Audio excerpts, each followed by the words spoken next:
Good Morning Business, le débrief de la matinale. 8h39, un débrief qui promet avec Emmanuel Le Chyp, Wilfried Galland, Éric Delannoy et Mathieu Pechberti. On va commencer par les assemblées générales. La saison est ouverte. Demain, Vinci, mercredi, Airbus. Avec vous, Raphaël Couder, on va regarder ce qui va préoccuper d'abord et avant tout les actionnaires. On commence par la question environnementale. Évidemment, c'est pour faire plaisir à Éric Delannoy parce qu'il est là. Oui, le climat est devenu en quelques années le sujet principal de ces assemblées générales. Ça devrait encore être le cas en 2024 à travers à la fois le dépôt de résolutions de la part de groupes d'investisseurs, mais aussi à l'initiative des entreprises elles-mêmes, entreprises qui prennent de plus en plus les devants sur cette question. Cela étant dit, certains craignent dans le même temps un phénomène de retour de balancier et un retour de la recherche de rentabilité, un peu à l'image de ce qu'il se passe aux États-Unis où certains fonds comme BlackRock par exemple abandonnent peu à peu les critères ESG. Ensuite, autre grand sujet qui va certainement encore faire débat lors de ces assemblées générales, le niveau de rémunération des dirigeants avec un cas emblématique à surveiller, celui de Carlos Tavares, le patron de Stellantis. Il a été l'un des mieux payés du CAC 40 en 2023, 23,5 millions d'euros au titre de l'année 2022. Il y a 2 ans, et c'est très rare, les actionnaires avaient désapprouvé à 52% sa rémunération. Cette année encore, 3 cabinets de conseil aux investisseurs recommandent aux actionnaires de voter contre cette rémunération.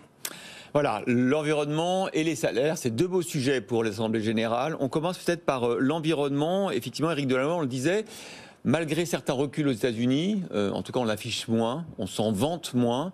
C'est selon vous une lame de fond inarrêtable? C'est une lame de fond inarrêtable sur 2 aspects. Premier aspect, il y a une prise de conscience de beaucoup de fonds, de se dire que finalement, compte tenu des enjeux qui sont devant nous, il est nécessaire d'assurer de la durabilité de manière beaucoup plus forte.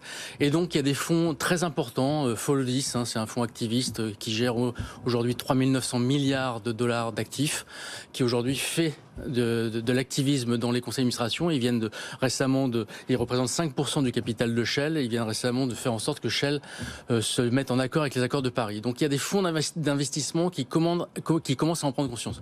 La deuxième lame de fond beaucoup plus importante, j'ai presque envie de dire malheureusement, c'est que face à une forme d'irresponsabilité de ceux qui pensent qu'on peut continuer à gagner malgré tout comme on faisait comme avant, ou de faire comme avant, il y a la réglementation qui est en train de se durcir. Et cette fameuse réglementation qui arrive certes en Europe, mais aussi au niveau américain, qui est emblématisée par la fameuse CSRD, la directive de durabilité en Europe, qui va imposer des feuilles de route à toutes les grandes entreprises pour faire en sorte de travailler sur cette durabilité, en faisant un reporting des impacts de l'entreprise sur l'environnement et des impacts de l'environnement sur l'entreprise.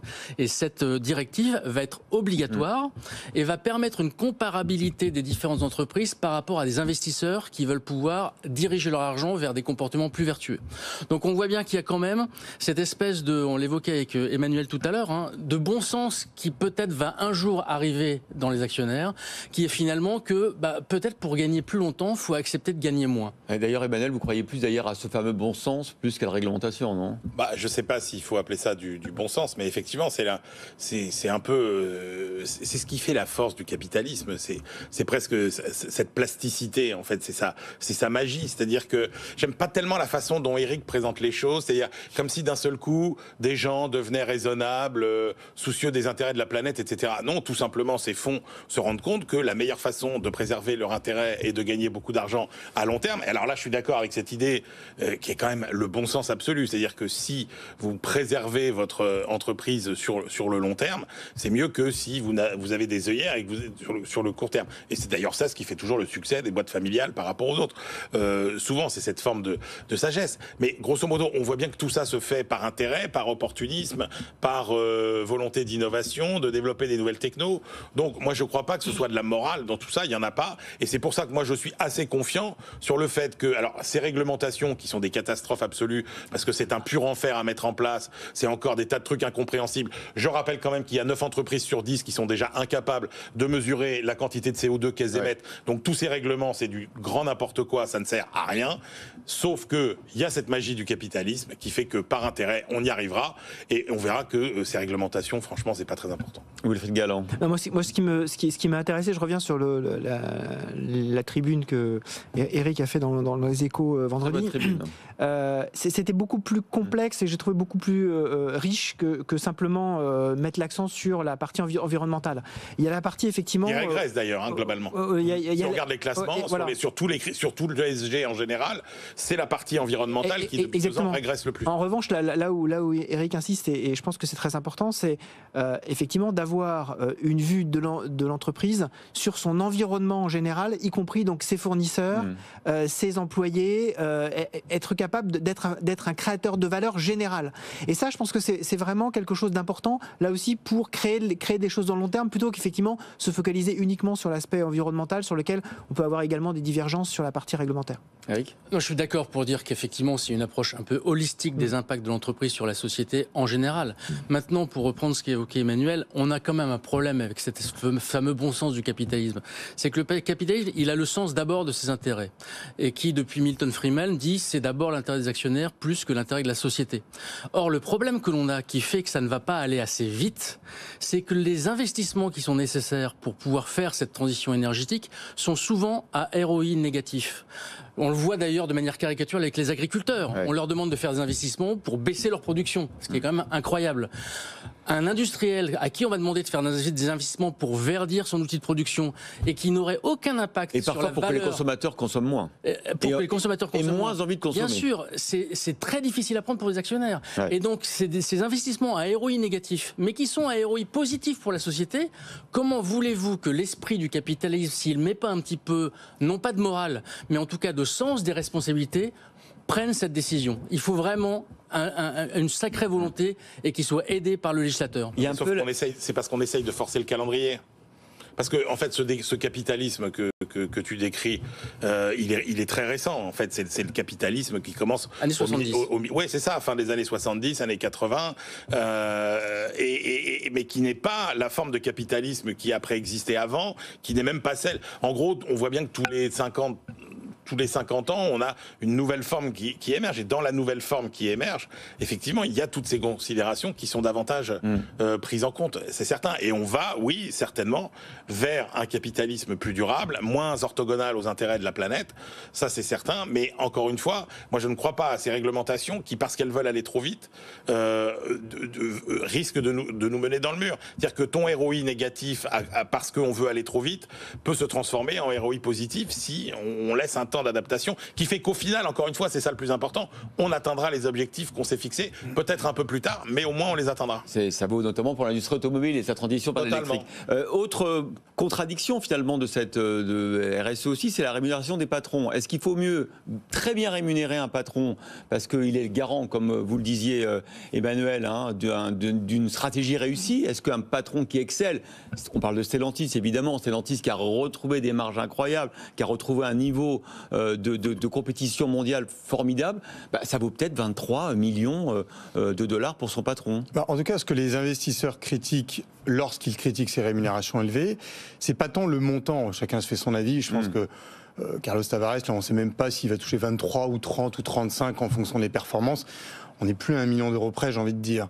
Ce qu'il critique, finalement, c'est plutôt les écarts de rémunération qu'il a dans la société. Ce qui pose problème à certains investisseurs, on ne parle pas de la CGT de Stellantis, c'est que Carlos Tavares dirige un groupe qui, certes, gagne on est quasiment à 20 milliards, en 18 milliards, je crois, de bénéfices cette année. Évidemment que c'est très important. Est-ce qu'il faut comparer les 35 millions qu'il va peut-être toucher, ou les 25, aux 20 milliards, ou est-ce qu'il faut comparer ça à la base? Et c'est ça qui pose problème. L'année dernière, il faut se souvenir qu'il y a un autre patron qui avait été bien chahuté par ses actionnaires en Assemblée Générale pour son salaire, et je ne vais même pas parler du montant de son salaire. C'est Alexandre Bompard, le PDG de Carrefour.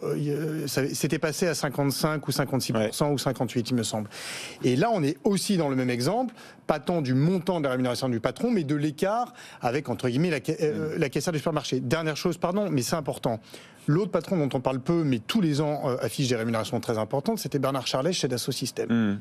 personne ne dit rien. Faut dire Pourquoi ? Parce que ça fait 25 ans qu'il dirige l'entreprise, qu'il l'a développé, qu'il en est actionnaire, et que chez Dassault Systèmes, vous ne trouverez pas un ingénieur qui est mal payé. Voilà. Donc du coup, Éric Delannoy, est-ce que ça vous pose problème ou... Moi, ce qui me pose problème, c'est effectivement les écarts de rémunération. D'ailleurs, bien évidemment, je ne suis pas le premier à le dire. Le premier à avoir dit ça, c'est Henry Ford. Henry Ford, quand même grand capitaliste dans l'âme, avait dit, à partir du moment où il y aura des écarts de salaire supérieurs à 40 fois le salaire minimum, nous aurons les ferments d'une révolution dans l'entreprise et dans la société. Nous sommes aujourd'hui dans le CAC 40 à 230, aux États-Unis à 450. Ouais. Donc ces écarts de rémunération disent quelque chose de la solidarité du patron avec son corps social. Et quand on parle de stratégie réussie de Stellantis, ça dépend de quoi on parle. Est-ce que c'est une stratégie réussie de se dire on va continuer à faire du diesel s'il y a de la demande? Est-ce que c'est une stratégie réussie de se dire on va augmenter les bénéfices tant qu'on peut à court terme? Déjà, le succès, c'est de ne pas être disparu, parce qu'il y avait un problème à un moment donné pour Peugeot. Le succès, quand même, c'est... Qu'on remette l'entreprise à flot. C'est le sujet en 2011, quand même. Qu'on remette l'entreprise à flot, bien évidemment qu'il faut réussir à survivre. Mais quel rapport entre ça et une rémunération qui ne dit rien de la capacité à préserver un corps social? Sauf qu'il faut quand même rappeler que si vous regardez... Pourquoi la rémunération des patrons, elle a autant explosé finalement par rapport à celle des salariés? C'est juste que la taille des entreprises a explosé de la même façon. Si vous prenez depuis 30 ans, la taille des entreprises... en poids financier, elle a été multipliée par 6. Est-ce que vous croyez que c'est plus compliqué aujourd'hui de diriger Boeing qui a 30 ans ou de diriger une grande entreprise qui a 30 ans? Sauf qu'elle est... Je ne sais pas si Boeing, c'est exactement le bon exemple. Non, mais c'est effectivement pas forcément le bon exemple. En général, etc. Mais la réalité, c'est que le poids de la rémunération du patron dans les comptes de l'entreprise, en fait, il n'a pas bougé. C'est toujours la même chose. Et donc, en pourcentage du problème que ça représente pour un conseil d'administration, franchement, il n'y a pas de sujet. Ouais. Alors, Wilfried, ce qui est intéressant, c'est que c'est pas seulement un problème, un débat dans un vieux pays comme la France où l'histoire marxiste imprègne encore le débat économique. Aux États-Unis, effectivement, vous le disiez, il y a des patrons qui disent qu'ils vont rendre leur argent. Il y a un vrai débat aussi sur l'écart de rémunération. Le sujet, c'est ce qui est effectivement ce que donnait Emmanuel, c'est en fait, on a un poids des marchés financiers par rapport à l'économie qui a énormément monté. Et donc, comme la rémunération des patrons est en général indexée sur le cours de bourse, forcément, on a un lien très fort. La question, c'est comment est-ce que toute la société profite de ces performances financières? C'est ça toute la question. Alors, il y a des réponses qui disent tout le monde doit être actionnaire. Il y a des réponses qui disent effectivement il faut avoir plus de répartition.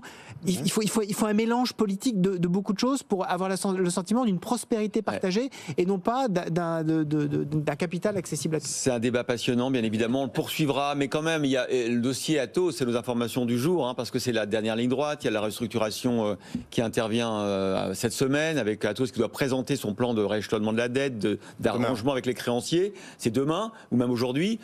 Entre-temps, les repreneurs aiguisent leur couteau avec de nouveaux acteurs. Oui, alors il y a plusieurs choses, mais effectivement, il y a un nouvel acteur qui est rentré, qui est Walter Butler, qui s'associe donc à OnePoint, le premier actionnaire d'Atos. David Layani, qui lui, on le sait depuis des mois, prépare un plan de reprise d'Atos. Ça crédibilise OnePoint parce qu'il y a de l'argent maintenant. Voilà, c'est ça. Il lui manquait, on va dire, le plus important quand même dans une restructuration, c'est-à-dire de l'argent et beaucoup d'argent. Donc Walter Butler sera là pour ça. Et puis effectivement, de l'autre côté, pour les activités, vous savez, les activités stratégiques d'Atos, à la fois les cybersécurités et les supercalculateurs.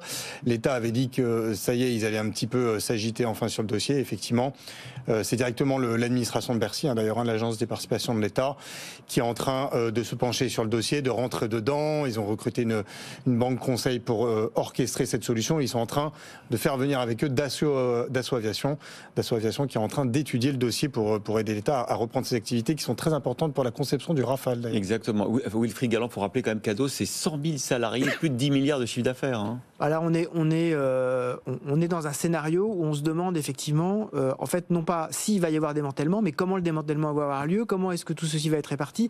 C'est quand même vertigineux. Il y a 4,6 milliards de dettes. Exactement. Quand on voit d'où on est parti il y a 2 ans, c'est absolument phénoménal la descente aux enfers d'Atos. Un mot, Eric ? Oui, simplement pour dire que d'abord David Layani fait un coup monstrueux. Regardez quand même le fait que il n'a pas encore gagné. Non, mais il n'a pas encore gagné, mais c'est un pari qui est incroyable parce que c'est la première fois que dans une David et Goliath quand même. On fait d'une reprise d'entreprise une marque emblématique. Vous avez remarqué quand même que David Layani pointe son schéma comme étant One Atos. One Atos, One Point. Vous voyez bien qu'il y a quelque part une dimension marketing qui n'est pas neutre. On verra ce qui se passera. Comme c'est pas trop la tasse de thé Atos pour Emmanuel Le Chip, je vais vous faire écouter une petite musique. Vous allez me dire si vous reconnaissez la chanteuse. Je saurais jamais comment tu souffles, mais je l'imagine. Angèle, pardon, mais c'est pas sa voix. C'est sa voix, mais c'est pas elle. C'est pas elle. C'est de l'IA et 200 chanteurs américains protestent. Il est bon, hein. Non, mais je connaissais l'histoire. Je connaissais la fausse chanson parce que je me suis moi-même émerveillé en l'écoutant une fois. Ouais, et là, mon fils m'a méprisé en me disant mais non, c'est pas elle, c'est l'intelligence artificielle. Bon, l'IA qui vole la voix des artistes. Eric, là, il y a un problème de RSE quand même. Hein. Oui, il y a un problème de RSE. Enfin, un petit clin d'œil à Emmanuel par rapport au débat qu'on a eu sur la réglementation de l'IA. Ouais. Les Américains vont être les premiers à avoir une réglementation extrêmement sévère sur les droits d'enregistrement et la capacité de l'IA à pouvoir imiter les voix des artistes. Ouais, vous croyez ça? Bon, on verra. Ça va très vite, hein, donc il faut que la réglementation suive. Il faut quand même se rendre compte de la puissance de l'outil. C'est-à-dire qu'en gros, si demain, vos deux acteurs préférés, c'est Louis de Funès et Sharon Stone, l'IA peut vous faire un film sur mesure avec Louis de Funès et Sharon Stone que vous serez le seul à voir et Emmanuel Le Chypre. Non mais regardez tous les mais ça pose des problèmes vertigineux. Nous vivons une époque formidable. Allez, tous les infos sur bfmbusiness.com. Bien évidemment, dans un instant, les experts autour de Stéphane Pedrazzi. Nous, on se retrouve demain matin à 6h avec encore plein d'infos exclusives comme aujourd'hui. À demain.